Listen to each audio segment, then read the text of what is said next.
No one in Black Creek could understand why Daniel Hayes chose the Carter Ranch. There were easier places to work. Ranches with lighter workloads, friendlier owners, and fewer stories whispered around the campfire after sunset. Yet on a cool September morning, Daniel rode through the weathered front gate of the Carter property with nothing more than a worn saddlebag, a bedroll, and the quiet confidence of a man who had spent most of his life earning his living beneath an open sky. Emma Carter was already standing on the porch when he arrived. Her dark riding coat moved gently in the prairie wind, but everything else about her remained perfectly still. Her eyes were sharp, measuring him without a trace of welcome. "So you're the cowboy asking for work," she said. Daniel removed his hat politely. "If you're still hiring." Emma studied him for another moment before replying. "I don't hire men looking for trouble. I'm looking for work. Nothing more. Nothing less." That answer earned no smile, but it did earn a second look. 8 years had passed since Emma lost her husband to a cattle stampede. The tragedy had taken more than a man from her. It had stolen her trust. Since then, she had managed the Carter Ranch alone. Every decision, every fence repaired, every calf born, every difficult winter, it all rested on her shoulders. She had learned that depending on people often meant being disappointed by them. Most ranch hands stayed only long enough to collect their wages before moving on. Others tried to win her sympathy. None had succeeded. Her old foreman had retired the previous week, leaving the ranch short-handed just as autumn work began. Against her better judgment, she finally nodded. "The bunkhouse is behind the barn." Daniel tipped his hat once. "I'll start today." No celebration.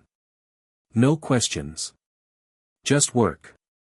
That afternoon, the ranch moved with its usual rhythm. Horses were watered, wagons repaired, and supplies prepared for the coming winter. Daniel spoke very little. He listened more than he talked, learned everyone's names, and quietly finished every task before anyone had to remind him. The other ranch hands noticed. "So," one of them laughed during supper, "how long do you think you'll last before Miss Carter sends you packing?" Daniel calmly cut another piece of bread. "That depends." "On what?" "Whether I earn my place."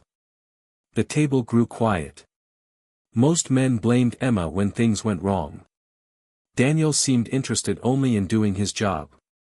3 days later, a section of fencing along the western pasture collapsed after a herd pushed against the old posts. Several younger hands argued loudly over how to repair it. Emma rode out to inspect the damage. She found 5 men talking. And 1 man already working. Daniel had removed the broken posts, measured the new timber, and begun setting fresh supports before anyone else had made up their minds. Emma crossed her arms. "You didn't wait for instructions." Daniel continued driving another post into the ground. The cattle weren't waiting either. For the first time in years, someone had answered her without fear, and without disrespect. She watched him for several silent seconds. His movements were steady. His attention never wandered. There was no need to prove himself. No attempt to impress her. Only honest work. As the sun dipped lower across the Golden Valley, Emma mounted her horse again without another word.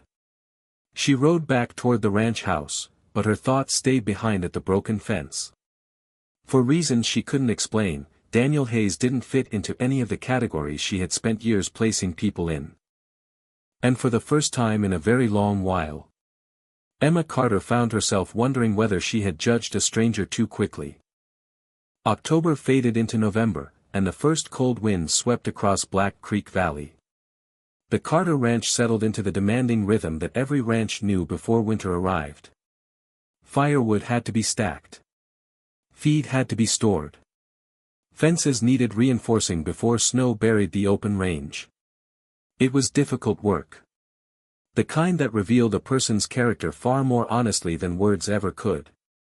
Daniel Hayes moved through every task with the same quiet steadiness that had marked his first day. He never rushed, never complained, and never looked for praise. If something needed fixing, he fixed it. If someone needed help, he simply appeared beside them before they asked. Emma noticed. She never admitted it. Instead, she found herself watching him from a distance whenever her daily rounds brought her near the cruise. One afternoon she rode past the north pasture and found Daniel repairing an old windmill. "You know how to fix those?" she asked. Daniel tightened the final bolt before climbing down. "I've learned a little everywhere I've worked." "You've worked at many ranches." "I've worked wherever honest work was needed." Emma nodded without another question. There was something unusual about him. Most men spoke endlessly about themselves. Daniel rarely spoke unless someone asked. A week later, trouble arrived from town. Nathan Brooks, a wealthy cattle investor, rode onto the ranch with two well-dressed men behind him. Emma met them outside the barn. "You've thought about my offer?" Nathan asked. "I already gave you my answer. The land is too much for one woman. It has been mine for 8 years." Nathan smiled, but there was little kindness behind it. "You'll change your mind eventually." Daniel happened to be unloading hay nearby. He heard every word. He kept working. Only after Nathan and his men finally rode away did Daniel quietly walk toward Emma. "You all right?" She looked surprised by the question. "I'm perfectly capable of handling men like him." "I know." She expected advice. Instead, Daniel simply picked up another bale of hay and returned to work. Somehow, that simple confidence stayed with her longer than any speech could have. Days later, the first heavy snowfall arrived. Emma rode alone toward the eastern ridge to inspect several missing cattle before the storm grew worse. The sky darkened faster than expected. Snow covered the narrow trail, hiding patches of frozen ground beneath it. Her horse suddenly lost its footing. The animal stumbled hard. Emma managed to avoid being trapped beneath it, but she rolled down a snowy embankment before stopping against a fallen pine. Pain shot through her ankle. Standing was nearly impossible. The wind howled louder.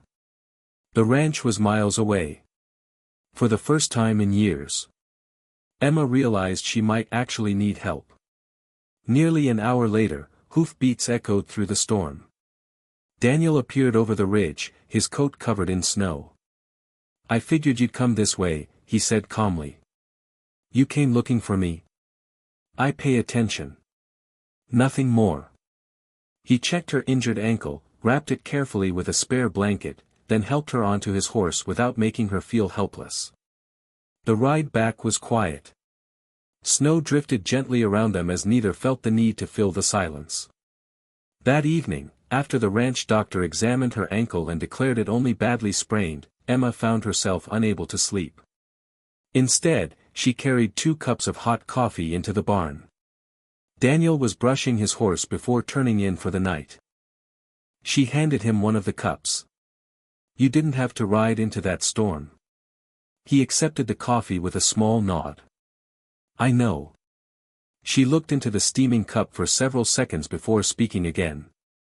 "My husband died during a winter roundup." Her voice was steady, but quieter than usual. Ever since then, trusting people has felt more dangerous than facing the storm itself. Daniel didn't interrupt. He didn't offer advice.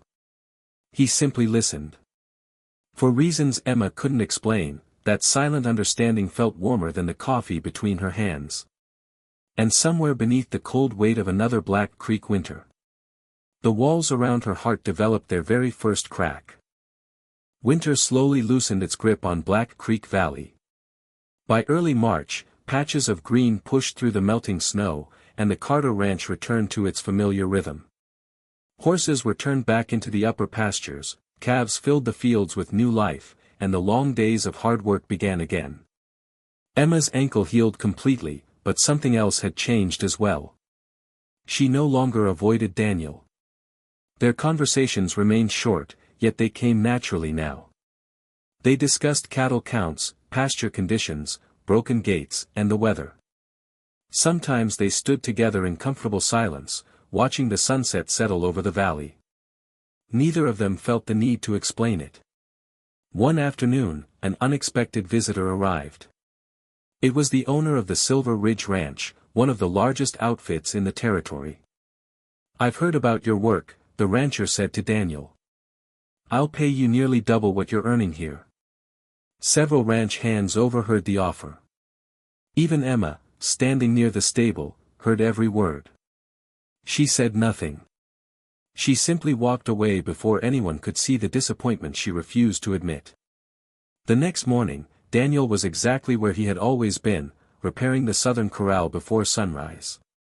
Emma rode over slowly. "I thought you'd be packing." Daniel looked up from his work. "Why? You were offered better wages." "I was. And?" He drove the final nail into place before answering. "I turned it down." Emma stared at him. "Most men would have left." "I'm not most men." For several quiet moments, only the sound of the wind moved across the prairie. Finally she asked the question that had been growing inside her for weeks. "Why did you stay?" Daniel rested both hands on the fence rail and met her eyes with the same calm expression she had seen since the day he first rode through the ranch gate. "I came here looking for work." He paused. Somewhere along the way, this place became more than a job. Emma lowered her eyes. "And?" Daniel smiled gently. "Some people become home before they ever realize it." The words settled softly between them. Emma took a slow breath. For years she had believed that trusting someone meant risking everything. Now she understood something different. Trust wasn't built by promises. It was built by countless ordinary days, by quiet kindness, steady hands, and someone who kept showing up without asking for anything in return. She looked back at Daniel. "I've spent 8 years building walls. I know. I'm not sure I remember how to live without them. You don't have to tear them down all at once." His voice remained calm. "I'll wait." Those 2 words reached a place inside her that no one else ever had. Without thinking, Emma stepped closer and slipped her hand into his. For the first time since losing her husband, she wasn't holding on because she was afraid. She was holding on because she finally felt safe. That autumn, beneath a wide blue western sky, the people of Black Creek gathered outside the old Carter Ranch.